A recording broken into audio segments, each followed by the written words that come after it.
কিছু কিছু ক্লায়েন্টের লেন্থের হেয়ারটা এতটাই পাতলা হয়, তো ক্লায়েন্টও বুঝতে পারেন না যে উনি কী ধরনের হেয়ার কাটিং করাবে।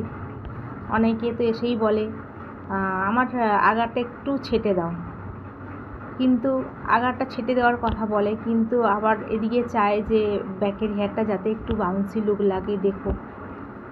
তো সেই কথা মাথায় রেখে তো আমি ক্লায়েন্টকে কিভাবে বাউন্সি লুক দিলাম, তো তোমরা দেখতে থাকো, সঙ্গে থাকো। ক্লায়েন্টের লেন্থের হেয়ারটা কিন্তু একদমই পাতলা ছিল, আর ইনি শর্টও করতে চাইছেন না, লংয়ের মধ্যেই কিন্তু একটু বাউন্সি লুক লাগা চাই। তো কেমনভাবে আমি হেয়ার কাটিংটা দিয়েছি আপনারা দেখতে থাকুন, সঙ্গে থাকুন। এখানে আমি পুরো ভিডিওটা নিতে পারিনি, যতটা পারলাম নিলাম, কারণ আমার ভিডিওটা আমি নিজেই একটা জায়গাতে দাঁড় করিয়ে দিয়ে আমি ভিডিওটা তুলি, সেই কারণে একটু গাঢ় হয়ে গিয়েছি। তো এটা হচ্ছে ক্লায়েন্টের আগের হেয়ার, দেখতেই পাচ্ছেন লেন্থের হেয়ারটা কতটাই লেজ হয়ে গিয়েছে। তো এটা হচ্ছে পরের একটা রাউন্ড শেপ দিয়েছি, আর লেন্থের হেয়ারটা একটু